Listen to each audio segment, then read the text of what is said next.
Mental health is a topic which hasn't been spoken about much till recent years, which is surprising seeing as it's so integral to our lives to have healthy minds, and it's estimated that 1 in 6 people weekly experience a common mental health problem, such as schizophrenia or insomnia. These conditions vary in the amount that they can affect a person's life, depending on what it is and the individual themselves.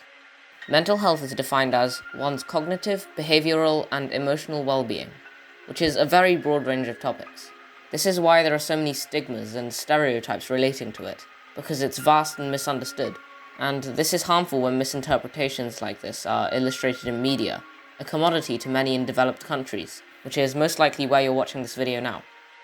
Putting it in the wrong light, like how countless antagonists are evil in all sorts of media, just because they're crazy or have dissociative identity disorder, and so much more, leads to misconceptions in society associating mental health disorders with violence and madness, which just isn't true. To give credit to the writers, horror based on the mind are common only because they're interesting to people, but to say that it's some sort of mental illness gives the term a bad reputation, and is damaging to the way we handle them. The most effective form of media at influencing people in real life are video games. In books, comics, TV shows, and films, you're merely an outsider.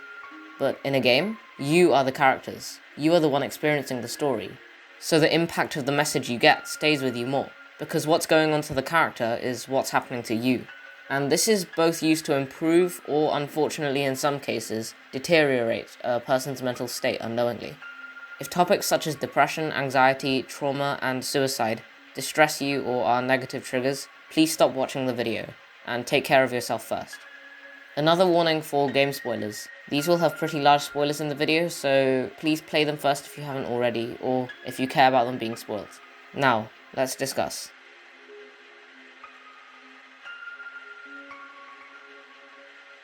Most large or popular psychological horror games, such as Amnesia, have the protagonist become or be a victim to some sort of mental issue, whether it's psychosis, which makes them hallucinate, heavy phobias, or just high anxiety. It makes people think that having a mental disorder is like what they experience within those games, and it results in people not understanding what it's like to experience any mental health issues, or more commonly, not even realizing what someone is going through, or that they even have some sort of condition in the first place. This occurs a lot more with people who experience more common mental issues, as it's not well understood by the general public, no matter how well documented it is research-wise. People think it's not as important of an issue, just because it's more common, and a lot of people go through the same thing, resulting in people saying things like, "Stop being childish," or "It will pass eventually," because they just have the wrong idea. As someone who doesn't experience any serious or permanent mental conditions, it is difficult to relate to someone, even if you want to help them, because you're scared that you may offend them or misunderstand them in some way. If you think someone is experiencing any symptoms of any mental health issues, I recommend doing some research or talking to them. For example, the research I've done to make this video has definitely helped me personally to understand and stop associating certain false ideas I had towards mental health. It's also important to remember that there is a person behind the mental health issue. The one-dimensional character stories in many games, like Kefka, the villain in Final Fantasy VI, makes it seem so simple, and craziness is the only feature about people with similar disorders. But mental health is heavily emotion-based, which makes it really unique and complex for each person experiencing any disorders. The person isn't defined by their disorder, a large damaging trope in games. The antagonist just being evil because of his or her disorder, with no background, context, or anything, educates people inaccurately about mental health once again. Blaming mental health on everything in games has left an image in the minds of the public, consciously or subconsciously, associating it with negative thoughts rather than an opportunity to learn methods to help and support others. And for those with mental health conditions, it's damaging for it to be seen in this perspective. In game development, making characters only defined by a disorder feels lazy or cheap. There's no depth in the character because they just have a mental issue, like Sander Cohen in BioShock. I'm not saying these games are bad, but from a learning standpoint, it could be seen as misleading or just enforcing a wrong stereotype unknowingly. This is a big problem with intent in games, because education doesn't always harmonize well with narrative interest. Not all games would benefit from having accurate or deeper characters for the player to learn, and is the main reason, like I said, writers use mental health as a scapegoat or excuse to have a crazy character, because sometimes that design is just fun. and unpredictable to interact with. This conflict in interest makes it difficult for games to incorporate mental health and mental health issues viably and meaningfully, unless it's actually a primary goal, and not just a rationalization of horror or evil characteristics. But, as I mentioned, if it is a primary goal, and effort is put into it, making it the central theme of the story, it can be really beneficial to anybody, not just learning about the topic, but even for people with mental health conditions, to help them fully realize themselves, or see it from another perspective. One of the more prevalent topics covered by video games about mental health is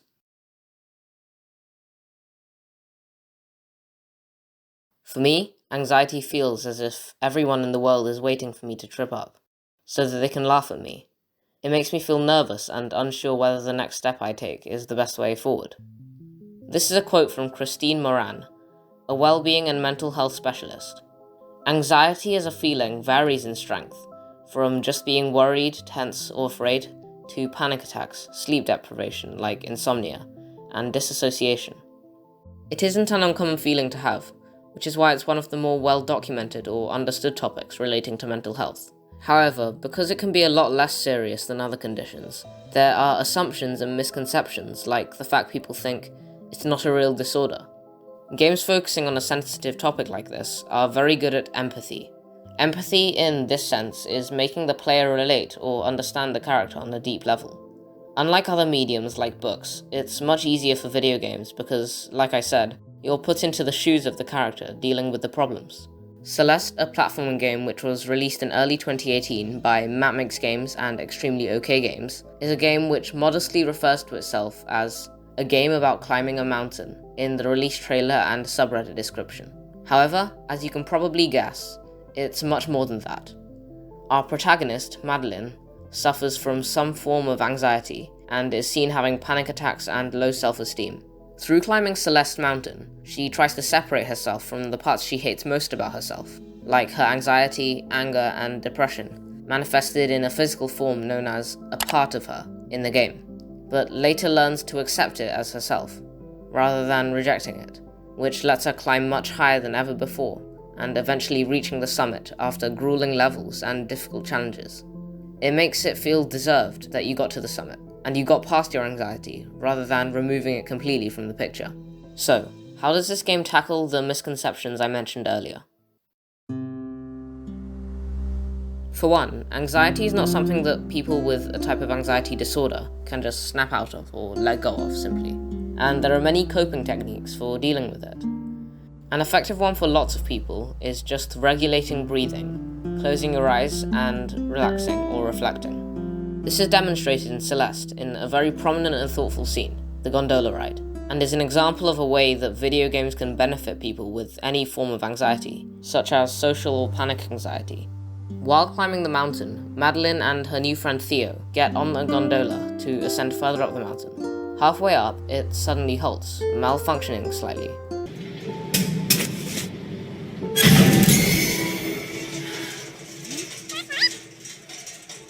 To Theo, he acts calm and collected, but when this happens to Madeline, her built-up anxiety and bottled-up emotions are released in the form of a panic attack.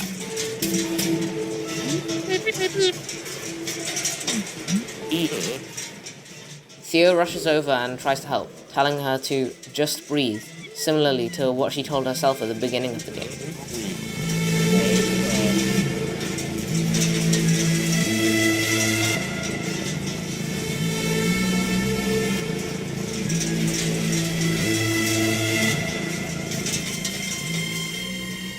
This is a legitimate coping mechanism in real life, and because the player went through it here, they learn about it. But like I said, a common misconception is that anxiety isn't a real disorder, and it's just an emotion people can feel from time to time. This is unhelpful because people who genuinely have anxiety problems will question themselves and want to know why they can't just snap out of it and make it go away if it's just an emotion.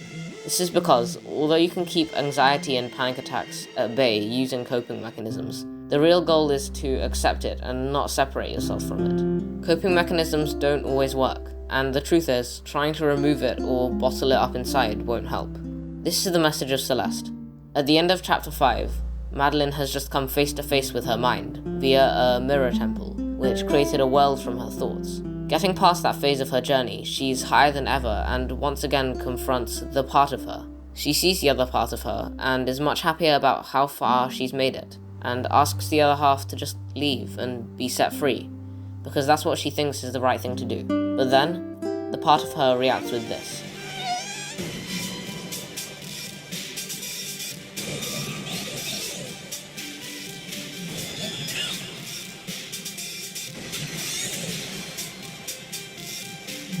This sends Madeline spiraling into another panic attack, but then she remembers the technique. Theo's technique. Just breathe. She tries and tries,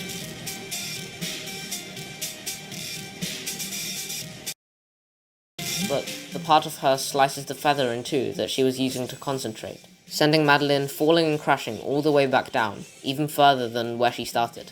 Ignoring and separating herself from the problem wasn't the right move, and Madeline has to try and get back up. But the next stage of her journey, Chapter 6, is just full of sorrow and sadness. You're lost, demotivated, after just falling and losing all of your progress. This is meant to symbolize depression, when it feels like there's no way out, and you have no goal or destination to work towards anymore. Later in this chapter, Madeline learns that the part of her isn't trying to cause her pain, but is just scared and over-controlling of the situation.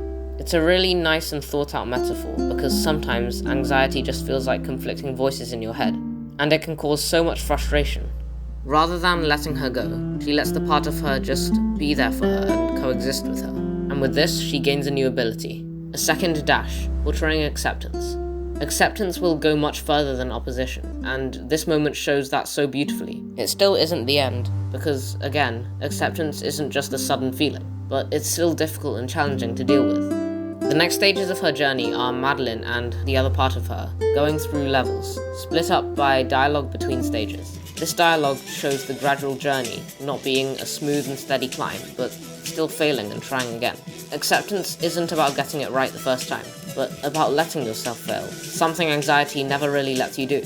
Celeste taught so many people about so many different things, and has even changed lives for the better. If you go on the subreddit, there are countless stories of people saying how Celeste made them think about themselves, and how they related, making them change their habits and ways, or at least giving them a different perspective on life. It's really amazing how much a single video game, which does empathy right, can influence entire communities' mental health and well-being. And this was one of those games which also really inspired me to make this video. Obviously, Celeste is meant to be more figurative, and one thing that people forget sometimes when criticizing certain games centered around mental health is that games don't have to be ultra-realistic to be educational. If a game doesn't specify the medication someone uses in a slice-of-life game, such as Life is Strange, or doesn't have all of the real symptoms of an issue, that doesn't make it inaccurate. The same way that Celeste isn't bad because in real life you don't meet a metaphysical manifestation of your pain, or wander into a temple which is created from your own fears and anxiety. Celeste approaches the issue of anxiety and depression in a more free and abstract way, which still benefits a lot of people. Please go and play Celeste if you haven't already, if you want to get a better idea of it and the message. However, if you're searching for a game which portrays these feelings and conditions in a much more realistic light, look no further than Night in the Woods, released by Infinite Fall. It's a cute, stylized game about May, a 20-year-old college dropout, going back to her hometown to visit her parents. Although the character designs are obviously not meant to be realistic, since all of the people are anthropomorphized as animals, like May being a black cat, it means we do not judge any of the characters with preconceived thoughts and stereotypes, and the game lets us build our understanding for each and every person from scratch. Humans as creatures always look for patterns, which is a prominent reason why stereotypes exist. Even if we're doing it subconsciously, we always have a pre-existing judgment of someone, just by how they look. So removing that layer of appearance to the characters means we're able to truly understand them without letting our minds mess with the concepts. Anyway, it's obvious from the beginning that May hasn't told her parents about dropping out of college, and she seems lost on what to do with her life, which is why she came home, to find herself again. Through light chats, sarcastic interactions, and deep and profound thoughts, you discover that depression isn't scary in the way most people think, and it doesn't make you crazy, which may seem obvious, but it was a genuine fear for a lot of people regarding depression. It's not madness, just an inability to do things, a lack of motivation, and that feeling you get from it. It's being lost and having no aim, and the frustration and pain which comes with it.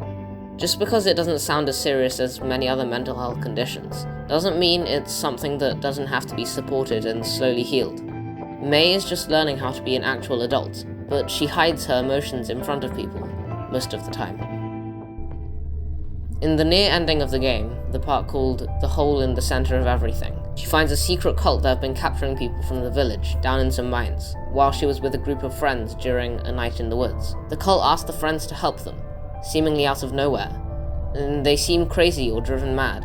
But May is the only one who vaguely understands why they're doing what they're doing, and they're using depression as a horrible way to justify their actions. May explains,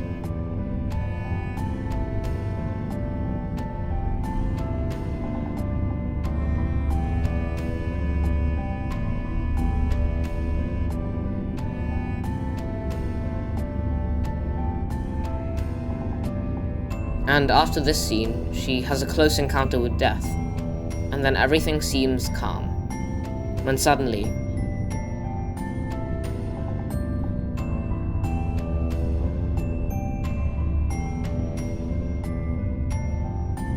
she pours out all of her feelings, her anger, her sadness, her frustration at herself. It's something which is extremely difficult to put into words, and she does it. I'm not going to play all of it to you, because it's quite long, but play the game to the end. It's really an amazing experience. The way Infinite Fall crafted the story of May truly makes it feel real and grounded in reality, and that it could really happen to somebody. It's a great example of when a game gets show not tell really right. In games, you want to subtly hint at things to people, rather than explicitly telling them. Let them piece the puzzle together and figure it out themselves. Not once in this game does May say, "I suffer from depression," or "I am depressed," because that's not what happens, and it's still obvious what she feels, even with all the banter between her friends, to lighten the mood of some parts of the story a little. The end is also not unrealistic. It's not like, just because this is over, May has now vanquished depression from her life and gone back to school and everything. It's going to be there all the time, but at least she's moved on, which is a really nice message. In conclusion, yes, there's always going to be video games which just play on tropes out there, or unknowingly spread misinformation about large topics like this, and that will never go away. But there are also games that aim to fix that issue, and now there are more and more of them. Mental health is important to everyone's lives, and if someone you know is dealing with a mental health issue, just remember the misconceptions and don't patronize them. It's never something that can be snapped out of or forgotten quickly, but just like May, having friends and family there for you really helps the situation. I hope you learned something from this video, and it gave you a different perspective on mental illness. Thank you for watching, and take care of yourselves.